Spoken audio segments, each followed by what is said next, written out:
Many of our speaker series programs this year. One is addressing California's housing crisis, a perennial issue, but especially acute now. The second is finding pathways towards universal health care. And the third is the broad theme of federalism, California versus the feds, if you will, with a focus on immigration, environment, and cannabis.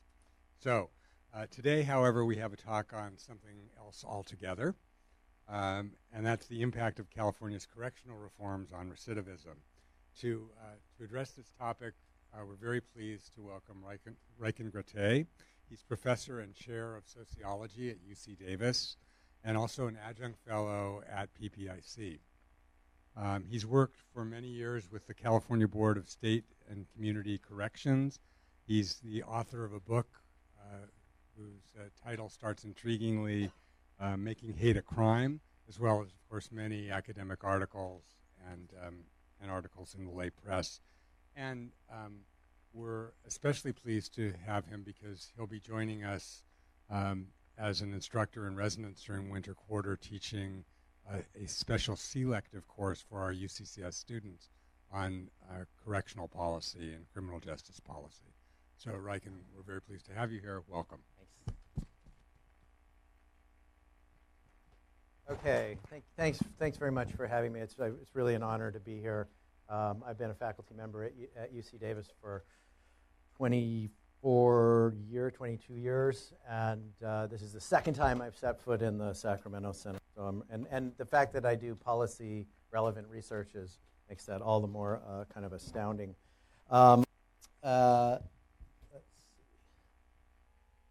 I just want to give kind of a little bit of an overview here first on sort of what I'm going to cover.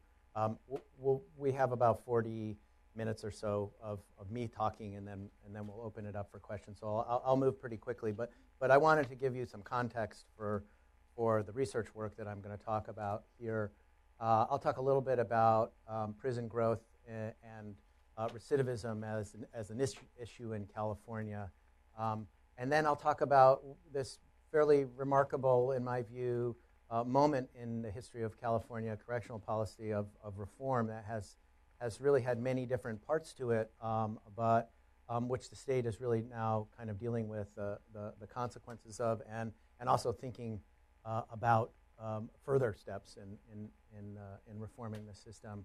And the highlight here, or the research work I'm going to talk about, is really work that grows out of my work as an adjunct fellow at the Public Policy Institute of California, where we have created this really unique data collection project working very closely with 12 counties throughout the state. That gives us a pretty unique way of looking at how correctional systems in the state operate in ways that really there hasn't been this view afforded previously.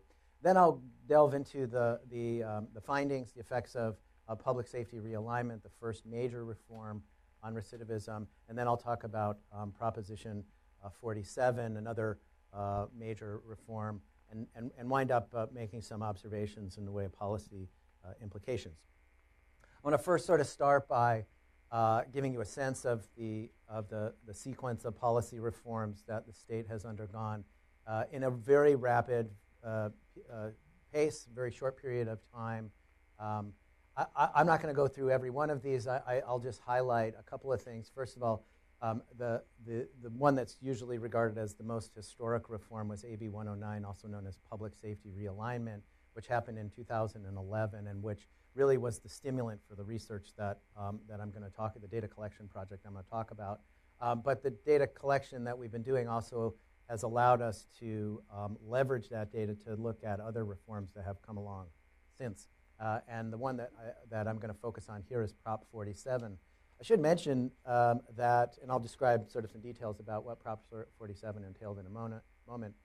I should mention that this was not by any means the end of it. In 2014, Proposition 57, which in a sense kind of started to reintroduce indeterminate sentencing into the state, which allowed people who are nonviolent offenders to essentially gain early release from custody to parole supervision, and introduce the idea that if people engage in rehabilitative programming in the prison system, they can earn credits towards early release, all of which serve to potentially shorten the amounts of time that people spend in prisons in California and accelerate their movement into the parole system. That's one thing that happened in 2016. And then, of course, the other major thing is Proposition 64, which legalized marijuana, which has had now, I'm not going to talk about either of these, but they're coming. There are more research to come in. And I think the point I want to make here is that the data collection effort that we're undertaking here is going to allow us to have a kind of ongoing conversation about these reforms and whatever is coming next. I want to give you a little bit about the history of recent history of prison and jail populations in California, and just a little orientation to this. The blue line here is our jail populations. The orange line is a prison population, and then in the box is the incarceration rate, which is sort of the combine of the two custodial populations into one, divided by the population, and it's expressed as, in the first case, 705 people per 100,000 are in custody. So you can see in 2006, the year, essentially the year before the prison population reached its apex at 173,000, and the jail population was also at a near historic high as well. The incarceration rate for the state was 705 individuals per 100,000, and that put California not as the top incarcerator in the country, but within the top group. And by the end of this sequence of reforms that I talk about, the prison incarceration rate has dropped to 505, a fairly significantly large drop, and that now places us in the moderately low incarceration states in the country. But another couple of highlights here. This is what the situation looked like in 2010. Jail populations were at about 73,000. The prison population had been dropping a little bit because of some kind of internal policy changes and some changes in felony crime commission in the state, which has been trending downwards for the most part. We're starting to see some declines there, and this is on the eve of public safety realignment, this major reform. And then you can see 4 years later, the prison population dropped by around 30,000 inmates. But one of the things that was a consequence of that is that some of those people ended up in jail, and that the jail populations, jails across the state were very much stressed by realignment because the populations increased. Then we have Prop 47 at the end of 2014, and you can see that jail population drops back down again, and the prison population continues its downward trend. So there's some kind of prima facie evidence that these major reforms had impacts on the use of incarceration in the state. And I like to say the incarceration footprint of the state has really shrunk through these reforms. Now I want to pause and give you kind of a concept that you maybe have heard of, but bears a definition, which is the concept of recidivism. And generally speaking, recidivism refers to a resumption or return to criminal activity after being punished. And that can include incarceration. We're most often interested in those sanctions that involve putting people in custody. So while there's some clarity about the definition of recidivism, there's a lot of ambiguity about what researchers should use to measure recidivism. And this is a short list of a much more complicated set of measures, but typically we look at that moment where law enforcement rearrests somebody, where a court prosecution occurs and a court reconvicts somebody, or there's a return to prison or jail custody. Those are the normal sort of data points that are used. In the research I'm going to talk about here today, I'm going to mostly focus on the first two of those, but I can talk a little bit about return to custody. CDCR, I know there's some CDCR folks in the room, so hopefully you'll appreciate that I'm giving you a shout out here. The CDCR has produced recidivism statistics for those people who are released from prison custody for some time now. And here's those suite of measures, the return to custody return to or rearrest and reconviction. And you can see one of the things that's quite remarkable about it is that within 3 years of release, 76%, 75% over the 2000s, most of the 2000s decade were rearrested. I think we can all agree that's a pretty high number. The other thing that's kind of remarkable about it is it's pretty dang stable. All of these theories are relatively stable. The other thing to point out about here is that reconviction is the lowest line here. Again, very stable over time. Roughly half the people who were released from CDCR custody during this period were reconvicted within a 3-year period. But that return to custody is actually quite a bit higher at about 66%. And that's because a lot of people were re-entering prison through the parole revocation process and not through being reconvicted and given a new sentence. So some of the reforms kind of aim to target those particular parts of the process that were producing increased inflow or pressure on the system.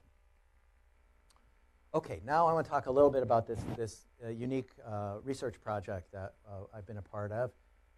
We call this the BSCC PPIC multi-county study, the MCS. It's way too many letters for anybody to ever remember it. But what the study involves is a kind of a deep dive into county correctional systems, in part because one of the big changes that came about as a result of realignment was a sort of pushing down of authority and responsibility for particularly felony offenders from the state into counties. And there was no real ready-made sort of data source to try and understand how counties were dealing with this new set of responsibilities. And so we maybe foolishly decided we'll be the ones that actually go in and try and persuade counties to provide us with data that we can allow the investigation of what the impacts of initially realignment was, and then have a kind of rolling, ready-made research database to follow offenders as they move in and out of the various correctional systems. We knew, I think, pretty early on that this was a big ask for counties, not just in terms of the labor power of the people who work in county IT systems to provide us with the data, but also politically. Quite kind of sensitive to hand over data to a nonprofit, nonpartisan institute to write reports, which the counties themselves can have zero control over what the findings say. That was a pretty big ask. So we did a campaign to sort of build interest and support in the project, and also to get feedback about what direction the project should take from all of these different entities in the state. We partnered with the Board of State and Community Corrections because it's the entity in the state whose job it is essentially to synthesize and publicize research finding and to make data available and so forth. They were a natural kind of partner for us. And then we went around and tried to persuade 12 different counties to provide us with data. We selected the counties to be representative of the state as a whole, and as a whole, the counties put together amount to 66% of the state's population, 66 2/3 of the correctional or the criminal justice populations. A nice portrayal of the racial and ethnic diversity, some north, some south, some valley, some coast. Try to get some counties. We knew we couldn't do all of the counties, so we chose these. So and we were fortunate to get some funding to support a piece of the research by the National Institute of Justice. And this is a little shout out to my PPIC crew, some of whom are here in the back lurking, and I promise not to ask any tough questions. PPIC is a really unique place if those of you who are not familiar with it. It's a nonpartisan, nonprofit institute. It doesn't have a political agenda. It doesn't take stances on policy issues. And it has built up a really excellent group of researchers focusing on correctional issues in the state. And it has, in a way, kind of become the go-to source for not just work on corrections, but a whole bunch of different policy arenas. Their Sacramento office is actually located on the other side of this block, and they often do events that I would encourage you to attend. They can be, the details of some of the research projects that we've done on this and other things is available at ppic.org. You can follow the corrections page. I want to give a special kind of shout out to Mia Bird and Viet Nguyen and Justin Goss, who are people who are kind of members of the team. Mia is essentially the collaborator on this project, helped plan, and is really kind of the driving force behind the project herself. So, okay. Let's talk a little bit about AB 109. AB 109, also known as Public Safety Realignment, or just Realignment for short, came about in 2011. If you remember back in those days, we were in the midst of a huge budget crisis and trying to work our way out of that. There was a real imperative to try and save money, and corrections was a kind of a high-profile target for that because it's a very expensive and large part of the state government. And the idea that the correctional system was not functioning well was connected to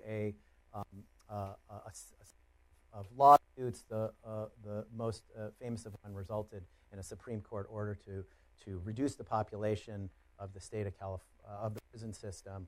And realignment is, in a way, a kind of result of an attempt to comply with that and also to save the state some money. For our purposes, realignment did to really kind of created categories to lump together kinds of offenders that had previously not been conceived of as sort of in the same group. And so there's two groups that I'm going to, and these are kind of unwieldy names, but I'll try and define them clearly for you here. The PRCS population, which refers to post-release community supervision. These are people who have served time in the state prison system and instead of being released to parole, are released to county probation departments to be supervised. And if they commit a violation or they get their supervision revoked, they end up going into county jail rather than back into prison.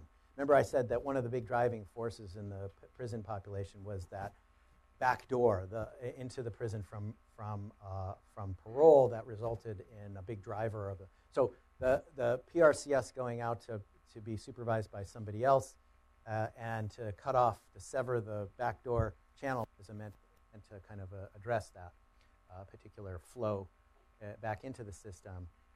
The 1170H, which refers to the penal code section that defines these individuals, these are individuals who have committed offenses that previously, prior to realignment, would be eligible for a sentence into the state prison system, but after realignment are required to be sent to county jail. And I can get into the details of the characteristics of these different offender groups, but these tended to target individuals whose PRCS, whose current offenses were not serious or violent or sexual. The 1170H couldn't have, in addition to not having a serious or violent or sexual offense in the crime that they're convicted for, could not have one in their past. But so again, these are all targeting people who are perceived, at least, having sort of lower level kinds of offending histories. The flip of that is to try and think about reserving. The state was trying to think about reserving prison custody for the most serious and violent and sexual offenders. So one of the things that you confront in research project where you're looking at trying to compare people who were released prior to a reform and after is that these systems are highly dynamic and the kinds of people that are moving through it are changing. And you want to do the best you can to make apples-to-apples comparisons. And so we have as researchers, a set of kind of quasi-experimental tools to try and do that. And what we try and do is match people who were released under PRCS with people who look similar to them prior to realignment when there was no such thing as PRCS. And if we look at just people released before realignment and people released after realignment, you can see down here, you can see that there are some differences that need to be taken into account. People in the PRCS group after realignment are more likely to be incarcerated on a revocation, less likely to have committed a crime against person, more likely to have committed a property or drug crime, and have more past arrests and convictions. And what this means in sum is that group released after realignment was actually kind of a riskier group than, as a whole, the group that was released prior to realignment. So what we want to be able to do is not look at all people released prior to realignment, but those people who look and have the similar risk levels or risk attributes as those people released after realignment. And for research nerds in the audience, in addition to matching people before and after realignment, also use controls in all of the regression models that we use to estimate the effects of realignment, and a bunch of other fancy tricks that you can read about in their technical appendix at on PPIC's website. Okay, so to the findings. So what we find in particular about the PRCS offenders, again, these are the people who are released from prison custody, but supervised in the counties by probation department, county probation departments, is we see higher one-year arrest rates and higher two-year arrest rates. We see slightly higher one-year reconviction rates and slightly higher two-year conviction rates. Now, there's at least two or more potential explanations for these increases. One is county probation departments were doing a less good job with the offenders than parole had done. But also that this was understandably in the first year or two after realignment. These are offenders that were released in those first 2 years. That a lot of the promises that were held in realignment were that the individuals were going to be afforded treatment and services. And anybody who works in a correctional system knows how difficult it is to actually get those services into the field in front of offenders, and so it's perhaps excusable that the rates are slightly higher. It could also be that when individuals who previously would have been released to parole supervision are instead released to probation supervision, they're kind of different people, right? In a sense, they're released to in the eyes of the supervising entities. In parole, they're kind of like the small fish, right? They're the ones that the parole supervision folks are kind of least concerned about because they've got sex offenders and serious and violent offenders on their caseloads. When they come into probation, these are people who have been in prison. They're the more serious, hardened types of folks. They're the ones that are subjected to the most high priority levels of supervision, and so more of their behavior is tracked or watched more closely, and there's slight increases in arrests. Now, I think another point to emphasize here that the rates are really high. They're really high when you're talking about 71, 69, over 2 years. That's a lot of the people who are being supervised getting rearrested, and then the same for reconviction. Oh, in a little bit more detail, so overall rearrest and reconviction rates for the PRCS are somewhat higher compared with their pre-realignment counterparts. However, when you start to break this down by county, we see some variation. The majority of the counties in the studies experience higher one-year rearrest rates for the offender. However, the one-year reconviction rates among PRCS offenders are actually lower in 9 of the 12 counties, which means that those reconviction rates are really what we're observing there is driven by 3 counties. And so there's perhaps when you start to pick away by county, there's sort of less differences before and after than maybe appear at first glance. And then the other group is the 1170H offenders. These are individuals that are, rather than being sent into the prison system, serve their sentences locally and then are released from jail custody. And again, we do the same kinds of things to try and make sure that we're matching, appropriately matching people who were released as 1170H with people who were released from prison previously, and do all of the adjustments we do in the previous analysis to make that so. And this slide kind of talks a little bit about what the differences are between the pre and post groups that we felt were most important to adjust for. But I'll skip over that since I talked about it with respect to the PRCS. So these are, again, 1178s, people released out of jail serving offenses for which they previously could have gone to state prison. And here you can see really not much difference in the 1-year rearrest rates, slightly higher 2-year arrest rates, and then lower reconviction rates. These are individuals who, by and large, are not released to supervision. So that might explain why these people are not being watched as closely as they might have been if they were released to parole. And what we're seeing, I think, with the reconvictions is people slightly less likely to be reconvicted, suggesting that there's some prosecutorial discretion that's saying, let's maybe think of some alternative ways of handling these offenders rather than reconvicting them and putting them back into custody.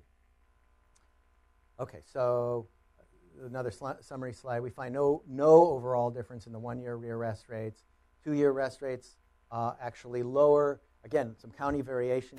Again, a much more mixed picture when you start to peer below the surface. Some counties are actually lower in their rearrest rates. Some are higher. Again, meaning that some counties are taking strategies that other counties are not pursuing.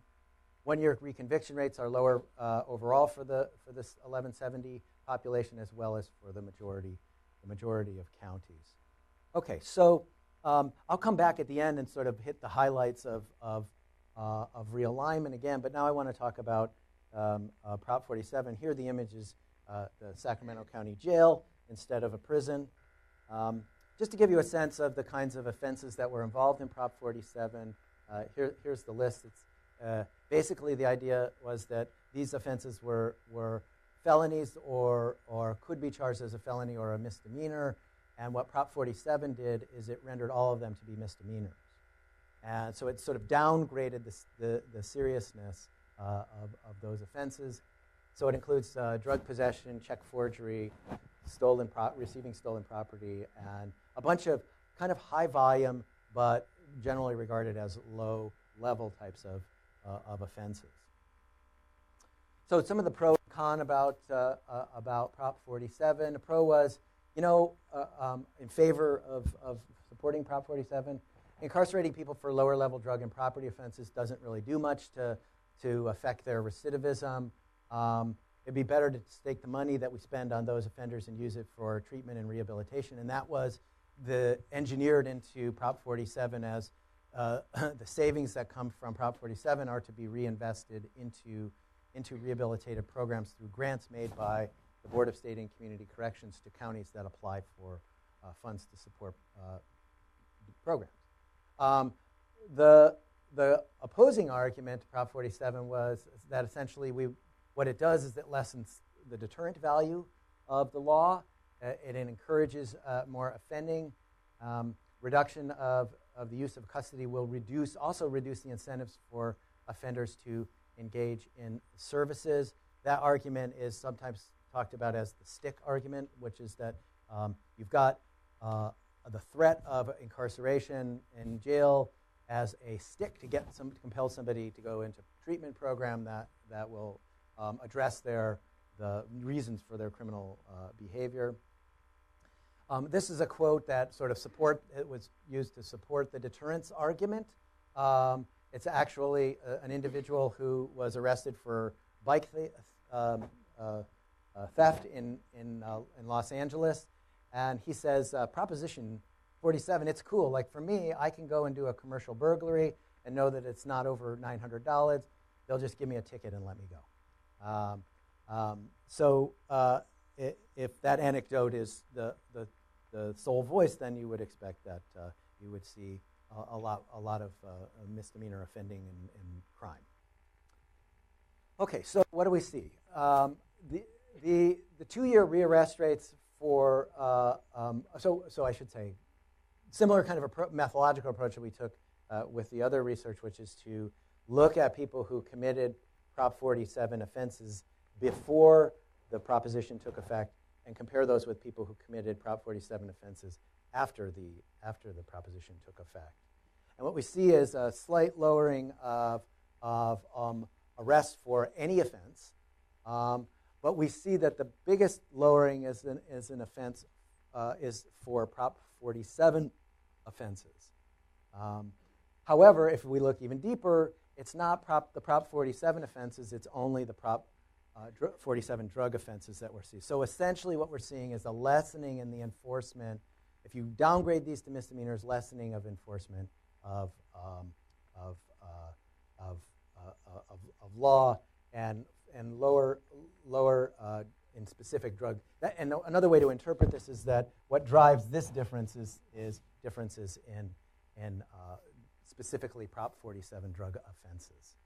Okay, so we're seeing a lowering of the use of arrest for those kinds of offenses. And a lot of people have interpreted this as saying, when the public in California supported Prop 47, they were essentially signaling to law enforcement that they don't want these offenses to be treated as seriously as they were previously.